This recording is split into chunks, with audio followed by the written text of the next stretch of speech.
Okay madam, ఇప్పుడు మనతో పాటు జూమ్లో జాయిన్ అవ్వడానికి మధుసూదన్ మామ, ఎక్కడైతే పహల్గాం ఉగ్రదాడిలో అమరుడైనటువంటి మధుసూదన్ ఉన్నాడో వారి మామ వెంకట సుబ్బయ్య గారు కూడా మనతో జూమ్లో జాయిన్ అయ్యారు. వెంకట సుబ్బయ్య గారు. నమస్తే సార్. సార్ నమస్తే. సో ఒకసారి చెప్పండి, ఆ రోజు ఏం జరిగింది అనేది ఒక్కసారి.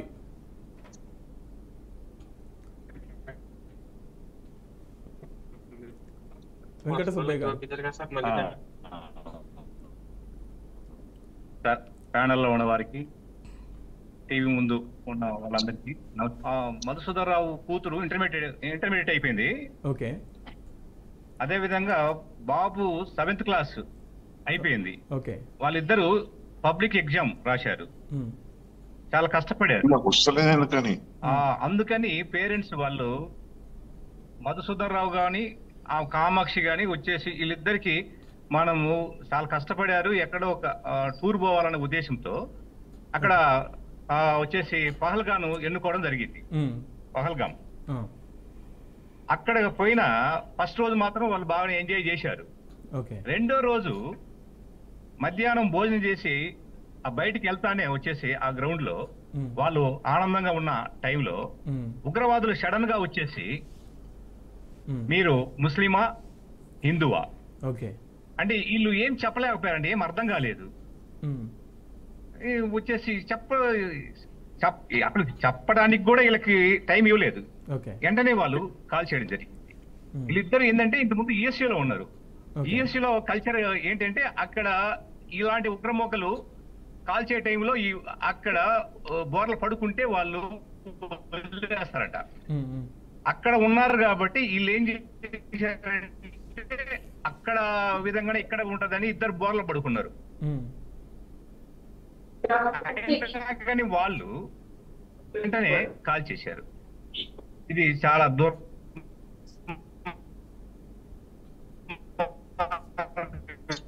మీ వాయిస్ క్లారిటీ లేదండి, మీ వాయిస్ క్లారిటీ లేదు, కొంచెం క్లారిటీ చూసుకోండి సార్. చెప్పండి సుబ్బయ్య గారు. సార్ చెప్పండి సార్, వినిపిస్తుందా అండి? సార్ అదే ఈ విధంగా వచ్చేసి అమానుషంగా కాల్ చేయటం టూరిస్టులను ఇది ఎంతవరకు కరెక్ట్?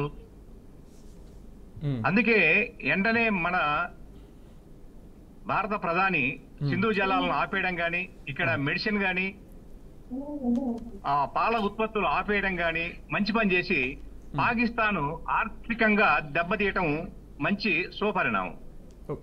అదే విధంగా ఈ రాత్రి 1:45కి ఉగ్రవాద సంస్థల మీద దాడులు చేసి సుమారు 100 మందిని చంపడం మంచి పరిణామం.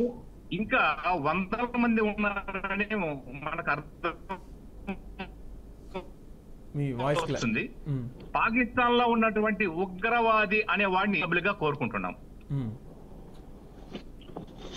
నష్టం చేయడమే కాకుండా అక్కడ యుద్ధం చేసి పూర్తిగా ప్రపంచ పటములో పాకిస్తాన్ అనేది లేకుండా చేయాలని మేము కోరుకుంటున్నాం.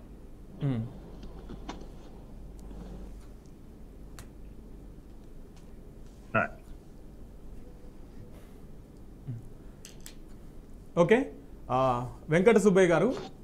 ఓకే అండి, ఇప్పుడు మనతోని మా జూమ్లో జాయిన్ అవుతున్నారు ఎక్స్ ఆర్మీ రాజు గారు. రాజు గారు చెప్పండి. సో నిన్న జరిగినటువంటి ఆపరేషన్ సింధూర్, రాజు గారు వినపడుతుందా? ఈ ఆపరేషన్ సింధూర్ని ఎట్లా చూస్తారు? అంటే దీన్ని ఒక ఆర్మీగా చెప్పండి, దీని వెనుక అంటే ఒక అంత ధైర్యం చేసిరు కదా, దీని వెనుక ఎట్లుంటది అంటారు మన భారత ఆర్మీ?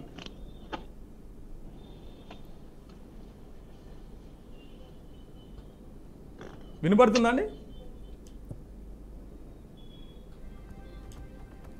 ఓకే మేడం, మీరు చెప్పండి. ఇప్పుడు నిన్న మన వాళ్ళు వెళ్ళి పాక్ వాళ్ళ భూమిలోకి వెళ్ళి మరి అక్కడ దాడులు చేశారు కదా, సో మళ్ళీ వాళ్ళు మనకేమన్నా అపాయం చేసే ఉద్దేశం ఉండి ఉంటుంది అంటారా?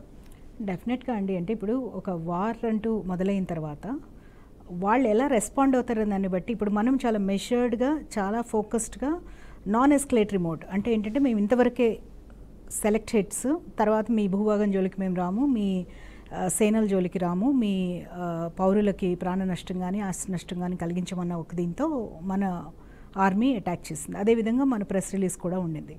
కానీ వాళ్ళు ఎలా రిటాలియేట్ చేస్తారనే దాన్ని బట్టి ఈ వార్ ఎక్కడికి వెళుతుందనేది ఉంటుంది. అంటే వాళ్ళు ఓకే ఇక్కడికి అయిపోయింది చాలు, ఇంకా నెక్స్ట్ ఏమి చెయ్యము అనుకుంటే వార్ ముందుకు వెళ్ళకపోవచ్చు.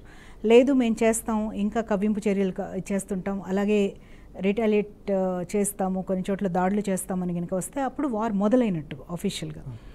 అయితే అంతర్జాతీయంగా భారతదేశానికి పాకిస్తాన్కి రెండు వైపులా కూడా మీరు దీన్ని ప్రొలాంగ్ చేసుకోవద్దు, ఎస్కలేట్ చేయొద్దు అనే సూచనలు అన్ని దేశాలు ఇస్తున్నాయి.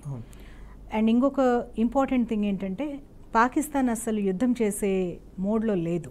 ఎందుకంటే వాళ్ళకి ఆర్థికంగా కానీ ఇన్ఫ్రాస్ట్రక్చర్ వైజ్గా కానివ్వండి ఏది కూడా వాళ్ళు ఇప్పుడు they are not in the right state. వాళ్ళ ఎంపీలే వాళ్ళ పార్లమెంట్లో మాట్లాడిన పరిస్థితి, మన దగ్గర డబ్బులు లేదు, మన దగ్గర ఫ్యూయల్ లేదు, మనం ఎలా యుద్ధం చేస్తాము అని.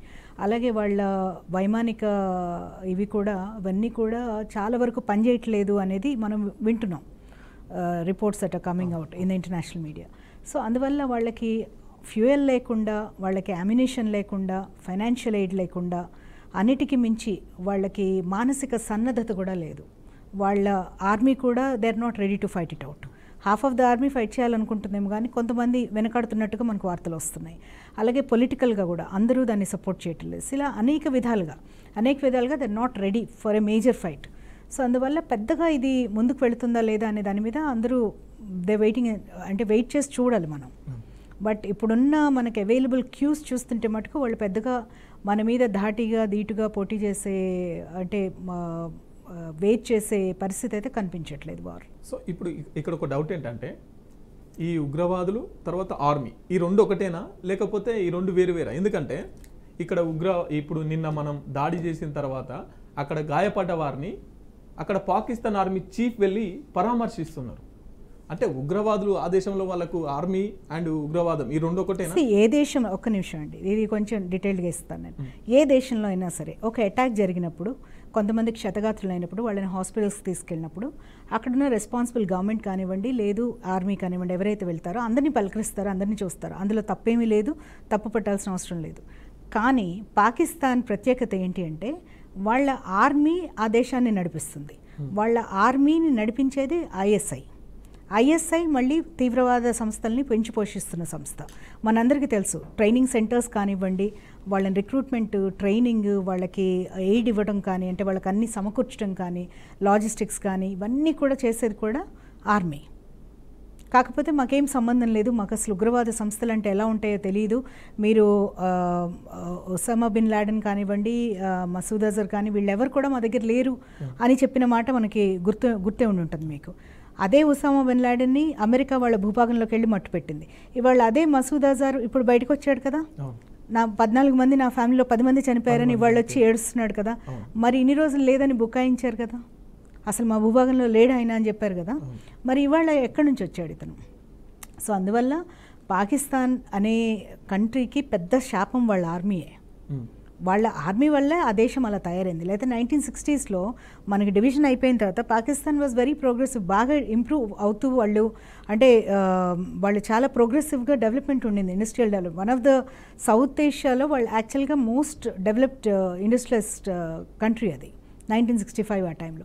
బట్ ఆ తర్వాత ఆర్మీ పెత్తనం పెరిగిన తర్వాత ఆర్మీ వీళ్ళు అంటే డెమోక్రటిక్గా ఎన్నికైన గవర్నమెంట్స్ని వాళ్ళు తొలగిస్తూ పోయి అక్కడ ఒక విధంగా చూస్తే డిక్టేటర్షిప్, అంతే, dictatorship by the army. So army పెత్తనం ఎక్కువైపోయి అక్కడ ఉగ్రవాద సంస్థల్ని పెంచి పోషించడము, ఈ సరిహద్దుల్లో ఎప్పుడు చూసినా వాళ్ళు అటాక్స్ ప్లాన్ చేయడం, ఇదంతా ఒక విధంగా మొత్తం టెర్రర్ బేస్ లాగా తయారైంది పాకిస్తాన్ అనేది మొత్తంగా. ఇవాళ మనం చూస్తే కూడా ఇవాళ టార్గెట్ చేసి వాళ్ళు అటాక్ చేసిన పాయింట్స్ అన్నీ కూడా టెర్రర్ ఇన్ఫ్రాస్ట్రక్చర్ని నాశనం చేసే విధంగానే చేశారు మన భారతీయ ఆర్మీ. ఎక్కడ కూడా ప్రజలకు ఇబ్బంది కాకుండా, ఎక్కడ కూడా ఆర్మీకి ఇబ్బంది కాకుండా, ఎక్కడైతే ఉగ్రవాద స్థలాలు ఉన్నాయో అక్కడనే అటాక్ చేశారు.